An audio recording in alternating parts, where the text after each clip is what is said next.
টক ঝাল মিষ্টি কাঁচা আমের ম্যাঙ্গো বার এখন আপনারা কিন্তু দোকানের মতো পারফেক্ট বাসায় তৈরি করে নিতে পারবেন। আর এটি তৈরি করা এতটাই ইজি এবং এটার টেস্ট একেবারেই পারফেক্ট।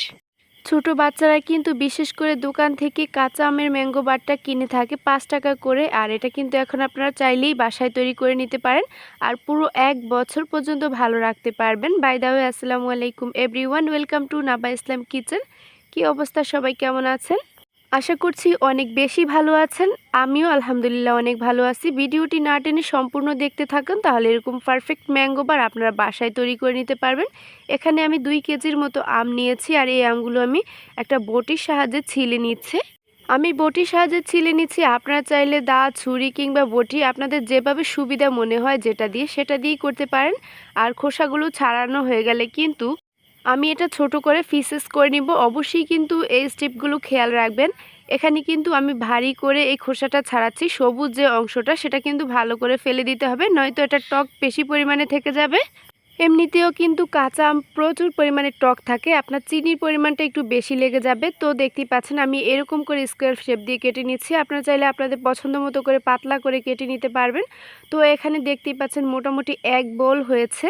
আর এখন আমি এটা কিছু প্রসেসিং করব। আমি যে পাত্রে এটা জাল করে নিব, আমি একটা ফ্রাই প্যান নিয়েছি আর সেখানে আমি এগুলো ট্রান্সফার করে নিচ্ছি। এখন কিছু ইনগ্রেডিয়েন্টস অ্যাড করে দিচ্ছি।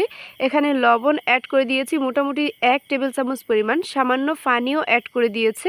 এবার আমি এটা ঢেকে চুলায় বসিয়ে দিয়েছি। এটা এইদিকে হতে থাক। আমি একটা স্পেশাল মশলা তৈরি করে নিচ্ছি। তার জন্য লাগছে এখানে আমার 1 টেবিল চামচ পরিমাণ পাঁচফোড়ন।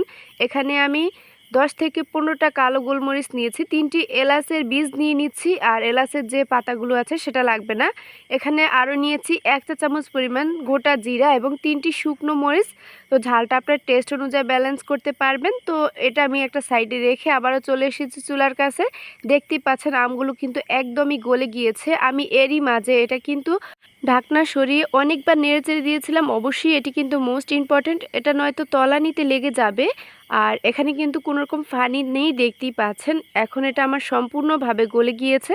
আমি নেক্সট প্রিপারেশনটা সেরে নিচ্ছি। এটা আমি চুলা থেকে উঠিয়ে একটা সাইডে রেখে দিচ্ছি, এটা ঠান্ডা হতে থাক।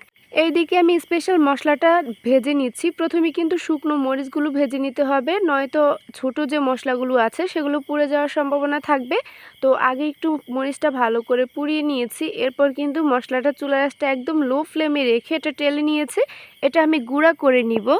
মশলাটা একটা সাইডে রেখে আমি চলে এসেছি আবারও আমের কাছে। আমি একটা বড় পাত্র নিয়েছি আর এখানে এরকম একটা স্টিনার নিয়েছি। ছিদ্রযুক্ত জালি নেবেন আর এটা কিন্তু চেলে নিতে হবে, নয়তো এটা যে আঁশটা থাকে কিংবা দানা দানা থাকে এটা চেলে না নিলে কিন্তু একদম স্মুথ একটা ফিনিশিং আসবে না। তো দেখতে পাচ্ছেন একটা স্প্যাচুলা দিয়ে আমি এটা কিন্তু ভালো করে মিক্স করে নিচ্ছি। এটা গরমের জন্য ধরতে পারতেছিলাম না, তাই আপনারা চাইলে হাত দিয়ে সেম কাজটি করতে পারেন। তো দেখতেই পাচ্ছেন এটা কিন্তু চেলে নেওয়া হয়ে গিয়েছে আর যে আঁশগুলো সেটা রয়ে গেছে।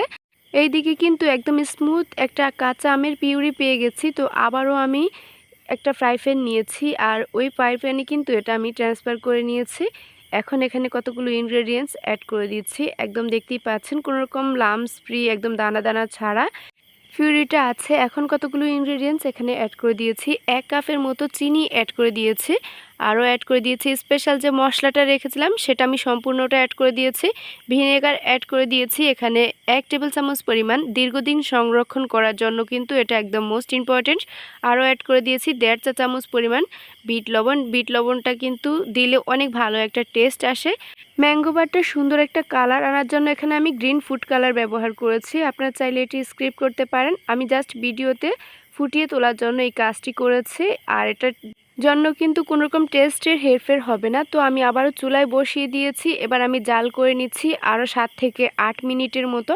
একেবারে ঘন যখন হয়ে আসবে আপনার কিন্তু দেখেই বুঝতে হবে এটা কিন্তু কয়েকটা বলক চলে এসেছে। আর আমি একা দ্বারা স্প্যাচুলা দিয়ে নেড়ে চলে যাচ্ছে।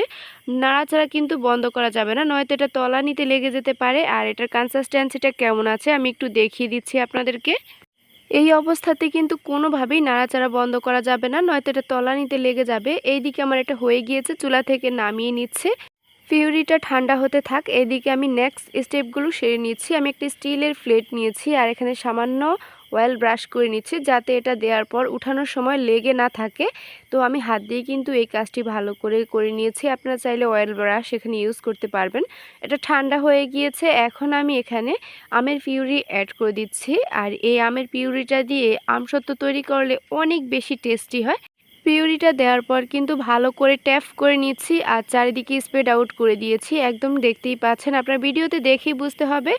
এখন আমি এটা রোদের মাঝে শুকিয়ে নিব ৩ থেকে ৪ দিন। মোটামুটি ৪ দিন পর দেখতেই পাচ্ছেন আমার এখানে কিন্তু ২টি আমসত্ত্ব হয়েছে, যে পিউরিটি আমি তৈরি করেছিলাম। আর ফাইনাল লুকসটা দেখতেই পাচ্ছেন, মাশাআল্লাহ এটা এতটা পারফেক্ট এবং কিউট হয়েছে, আমার হাত দিতেই কিন্তু অনেক বেশি ভাল লাগছে।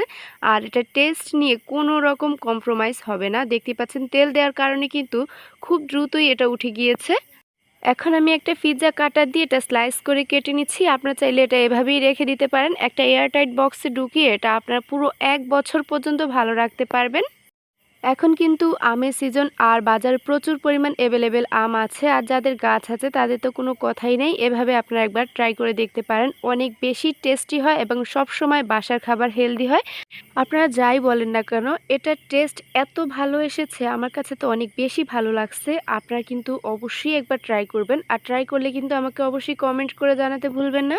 ফাইনালি কিন্তু দোকানের মতো কাঁচা আমের ম্যাঙ্গো বার আমার একদম রেডি। আমি জাস্ট আপনাদের জন্য একটু ডেকোরেশন করে নিচ্ছি। ভিডিওটি ভালো লাগলে অবশ্যই কিন্তু একটি শেয়ার করে দিবেন। আপনার একটি শেয়ারে কিন্তু যে কারো উপকারে আসতে পারে। আজকের মতো বিদায় নিচ্ছি। কথা হবে নতুন কোনো ভিডিওতে। আল্লাহ হাফেজ।